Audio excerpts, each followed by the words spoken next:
In the cold silence, at the edge of the galaxy, a lonely mechanic and his loyal dog stumble upon a dying dragon warrior drifting among shattered wreckage. And as enemy fleets and ancient machines close in from every side, one impossible choice will ignite a rebellion that could change the fate of every living world. If you are new to the channel, then please subscribe to the channel and like the video, and tell us in the comments where you are watching from. Now, let's jump into the story. Ren Jun was a quiet mechanic who worked alone on a forgotten mining station called Solace Ring 9. The station floated at the edge of a distant galaxy, surrounded by empty silence and drifting stone. Every day sounded the same. The air scrubbers groaned like tired animals, the ore grinders hummed, and the metal corridors trembled from old age. Ren had learned to live with the noise because it meant things were still working. His only companion was Ember, a loyal dog with warm brown eyes and a quiet soul. Ember had followed him since she was a tiny pup, hiding in a supply crate that came from Earth. Now she was grown, strong, and never left his side. When Ren worked, Ember watched. When he spoke, Ember listened.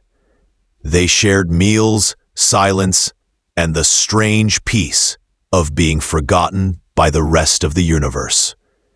That peace ended with one sound. A sharp tone from the communication panel cut through the usual hum. Ren froze. Nobody ever called Solace Ring 9. He walked to the panel slowly, wiping the grease from his hands. "This is Ren," he said, pressing the answer key. His sister's voice came through the static. "Ren, it's Mina. We passed near your sector and picked up strange energy readings. Not from you, right?" Ren glanced at the instruments. Everything looked calm and normal. Nothing here. Maybe echoes from the meteor shower yesterday. "Maybe," Mina said, though her voice carried worry. "Keep your eyes open, little brother." Then the line went dead. Ren tried to return to his work, but the silence felt different now. Ember stood and padded to the viewport. Her ears lifted. Ren followed her gaze.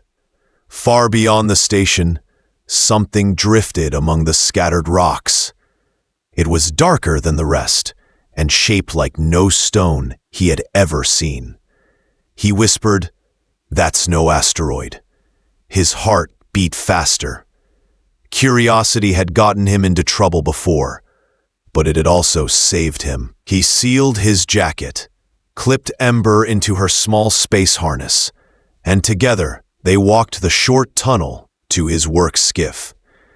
The skiff floated from the docking cradle and glided into open space. Stars surrounded them like cold sparks.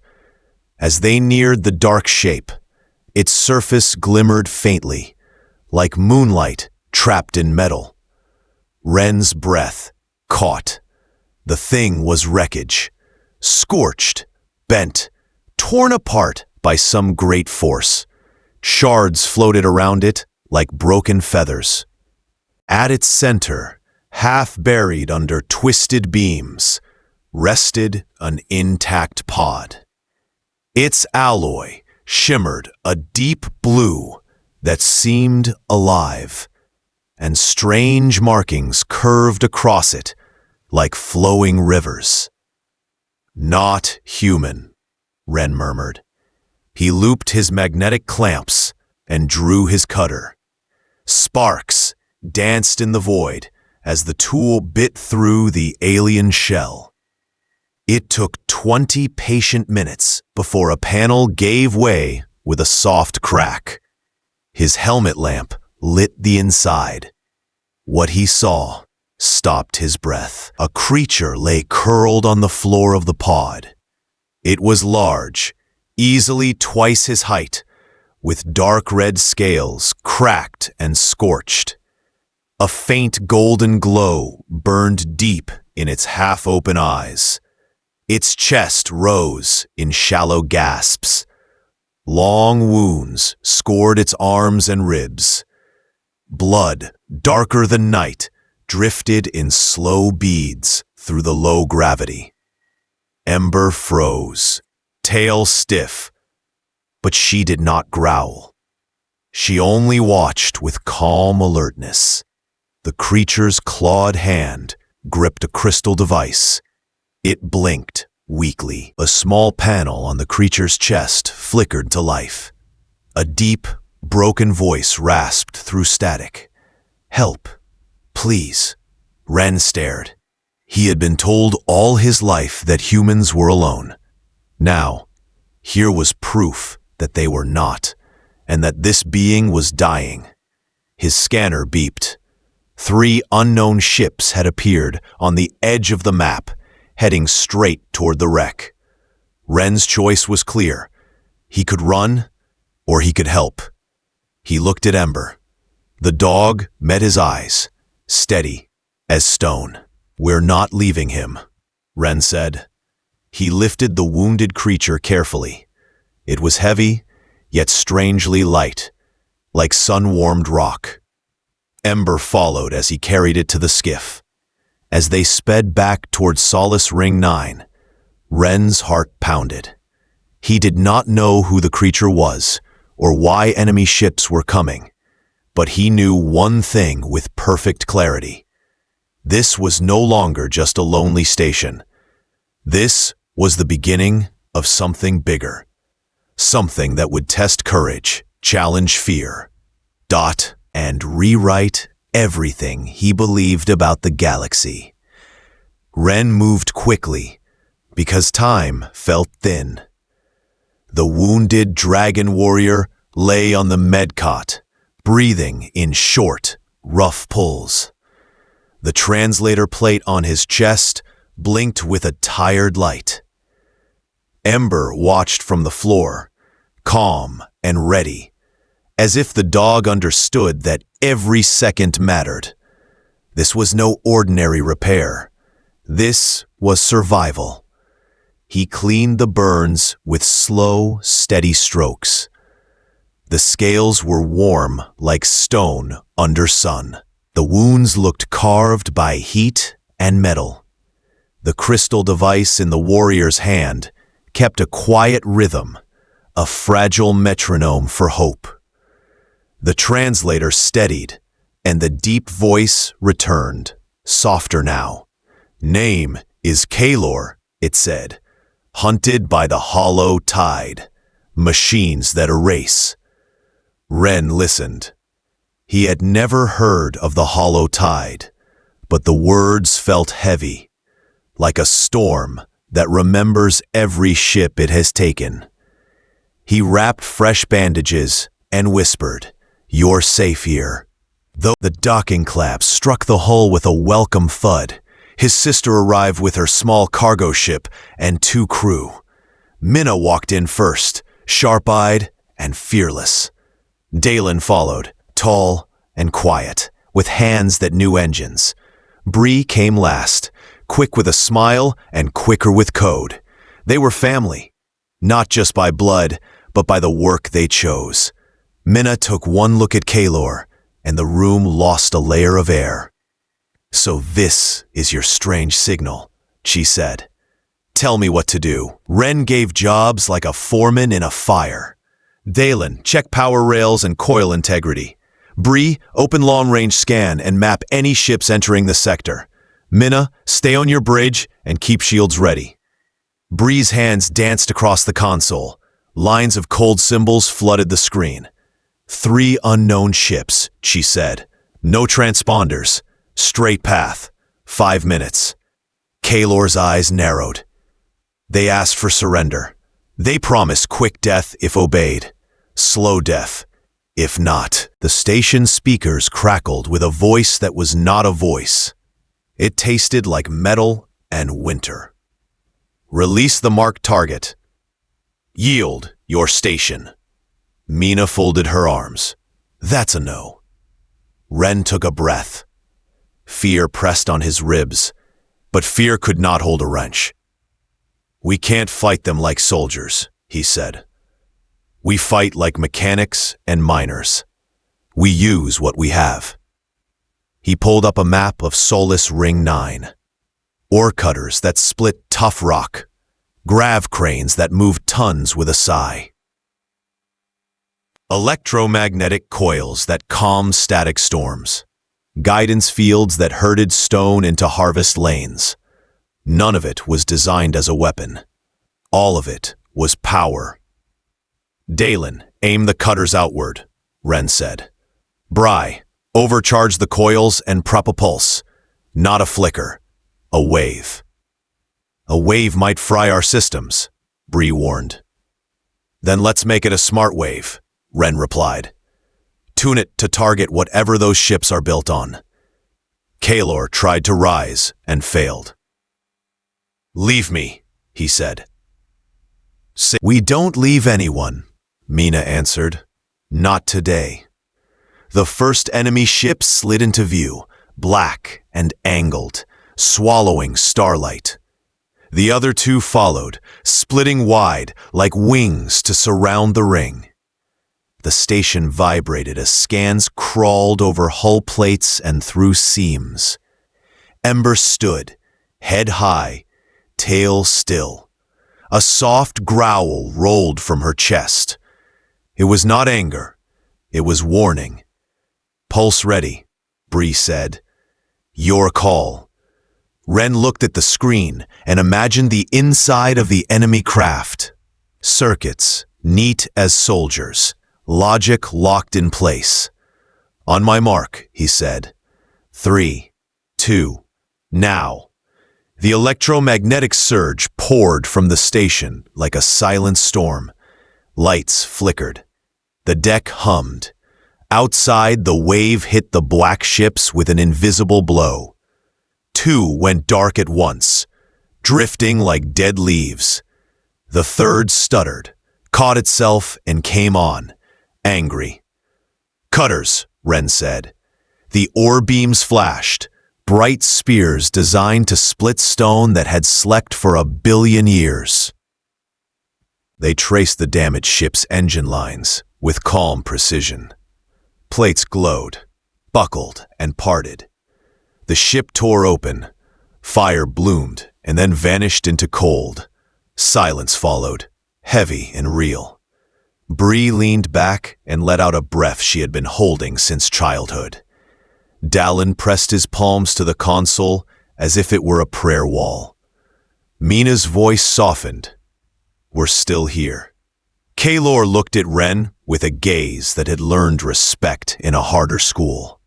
Your tools were not made for war, he said, but you taught them a new purpose. This is a language the Hollow Tide does not speak. We got lucky, Ren said, because modesty is a habit for people who fix breaks others never see. You got brave, Kalor answered. Luck follows brave. News travels fast in a lonely sky. Before the station's heat bled off, a freighter eased in with extra medical packs. A miner named Saul arrived with 5 friends and a stubborn grin. A young tech named Lino came with a pocket full of sketches and the kind of questions that pull tomorrow closer. Henri, a careful scientist, brought a fold of instruments and a gentleness that settled the room. They turned storerooms into bunks, a cargo bay into a training hall, and a spare corridor into a kitchen where steam and laughter softened metal edges. Ember became a guide between groups, weaving through boots, receiving scratches like small promises. Ren did not rest.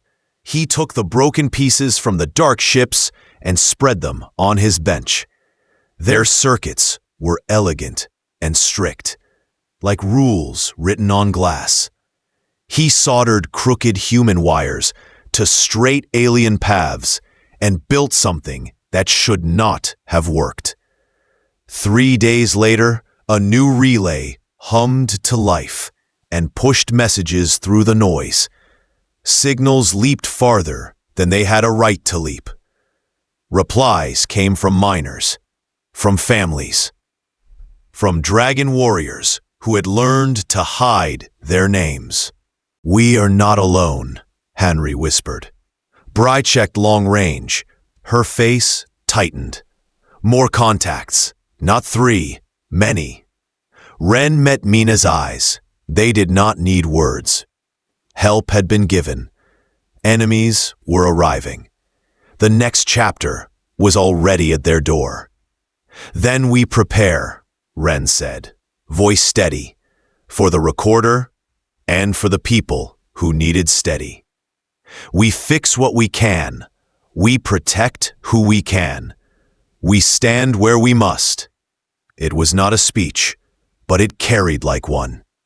On Solace Ring 9, a mechanic, a dog, a wounded warrior, and a growing circle set their feet.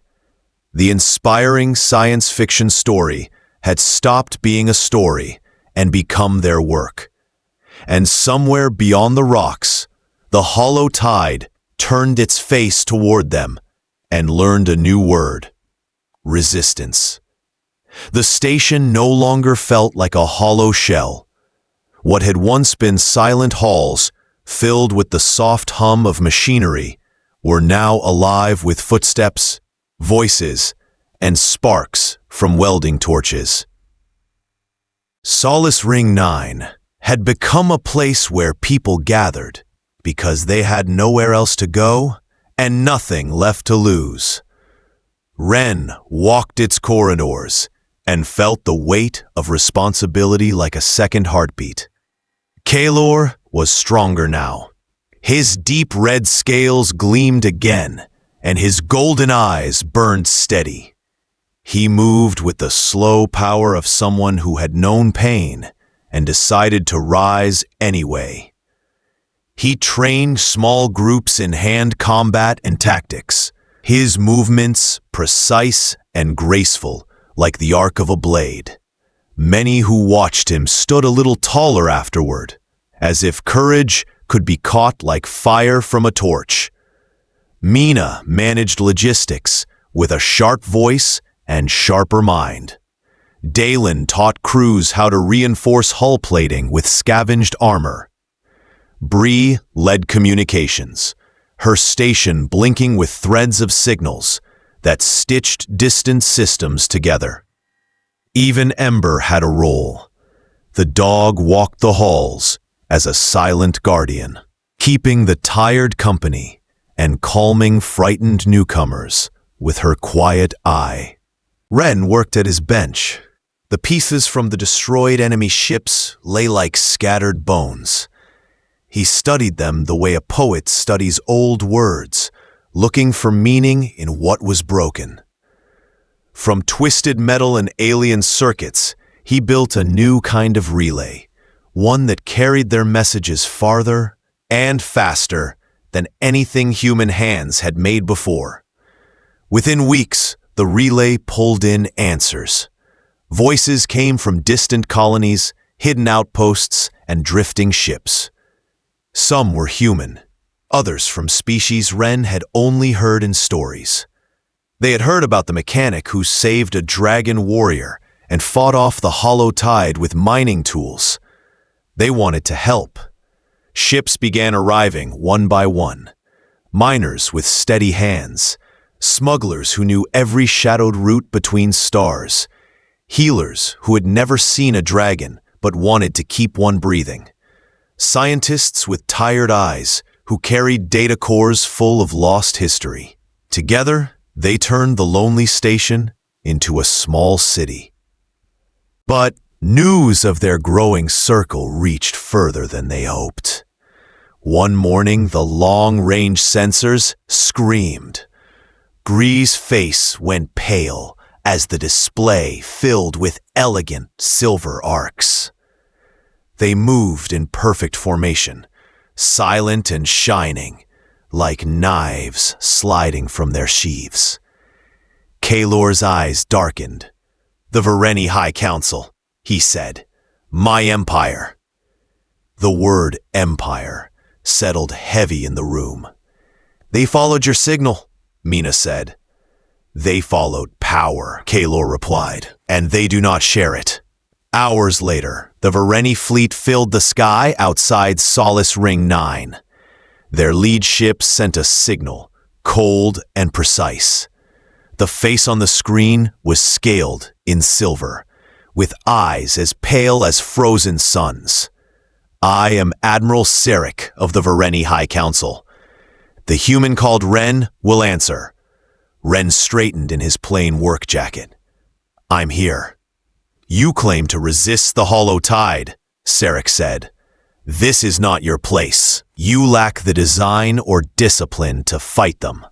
You will surrender. The Vareni will take control of this station and your forces." Ren felt the words like chains. "With respect, Admiral, we've won battles you refuse to fight." "Luck," Sarek said. "Stolen technology and chaos. Your kind always mistake noise for strength. Step aside or be removed." Kalor stepped forward, his voice a calm thunder. "Admiral Sarek, I will not obey. This mechanic saved my life. These humans have done what our empire would not. You are infected by their weakness." Sarek said, "Return to the fleet for correction." "No." The single word was quiet and heavy. Silence followed it like falling stone. Sarek's eyes hardened. "Then you are a traitor." The transmission cut. The Vareni fleet began shifting into attack formation, their silver arcs gleaming like drawn blades. Mina whispered, "They'll kill us." "Maybe," Ren said, "but they don't understand us. They think strength means control. They don't see what we've built here." Through the stat, new shapes appeared beyond the Vareni line. Small cargo haulers, patched scout craft, ragged transports, ships from the Resistance, answering Ren's signal. They came in pairs and clusters, carrying humans and dragons and others who had chosen to fight together. Bree's console lit with messages. "They're coming to stand with us." Dalen smiled without looking up from his tools. "Then we won't stand alone." Ren looked at the swelling crowd of ships and people who had once been strangers. "Let the Empire watch," he said softly. "Let them see what strength really looks like." Outside, the void waited. Inside, a mechanic and his growing circle held their ground. The arrogant Empire would soon learn that unity cannot be commanded. It can only be chosen. The void around Solace Ring 9 filled with tension like air before a storm. The Vareni fleet floated in silver arcs, silent and sharp. Behind them, the ragged Resistance ships gathered in loose clusters, patched and mismatched, period. Carrying the weight of hope instead of polish. Inside the station, Ren stood in the command room, surrounded by his crew, his friends, and the hum of too many hearts beating fast. Bry's console glowed red. "They're powering weapons," she said quietly. "They'll fire on both us and the Resistance ships," Mina said. "They think fear will make us break." Kalor stood tall beside Ren. The dragon warrior's scales gleamed like deep red embers. "They do not understand humans," he said. "They think strength is born from control. They do not see how you fight." Ren's voice was calm, but carried through the room like steady drumbeats. "They're about to." Before the first shot was fired, the hollow tide arrived. Black shapes slid from the dark, 50 of them, sharp and cold as broken glass. The machines ignored signals, ignored warnings, and dove straight toward both fleets. The Vareni ships wavered, then began to retreat, formation breaking as fear guided their perfect lines away. The resistance ships did not retreat. Ren opened the broad channel. "All ships, this is Ren. They outnumber us. They outgun us. So stop thinking like a fleet. Fight like a pack." Cargo haulers surged forward first, ramming through the hollow tide formation to scatter their precision. Scout ships darted from the flanks, stinging engines and vanishing into shadows. Dragon warriors wove between human fighters, wings flashing with light from enemy fire, striking at weak points and shielding smaller ships.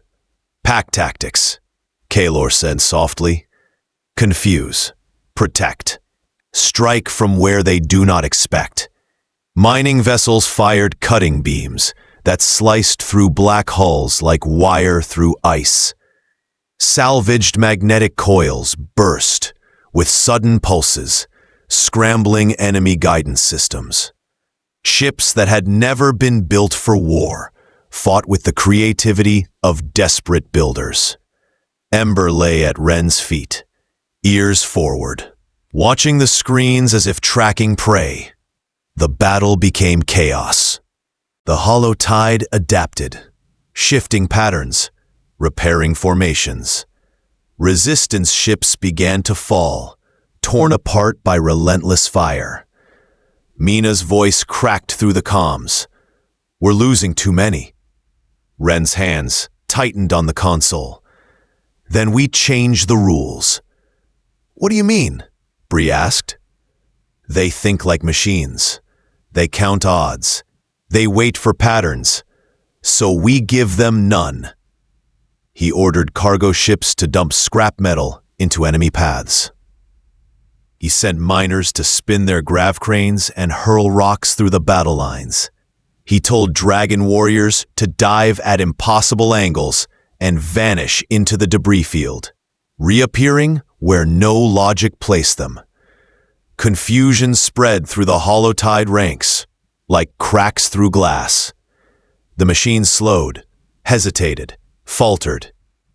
"They're learning slower than we are," Bree said. "Because they don't know why we fight," Kalor said. "They do not understand protecting something greater than themselves."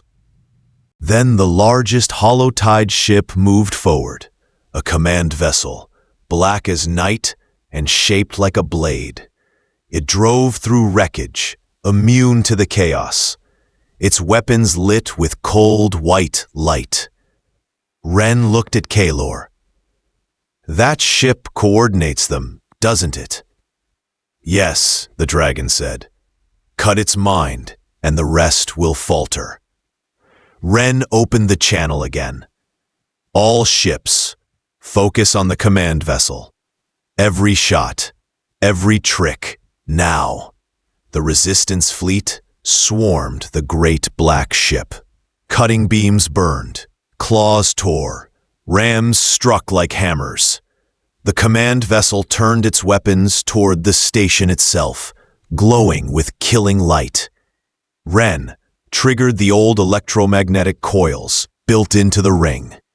They screamed as power surged through them, releasing a pulse so strong it cracked lights across the decks.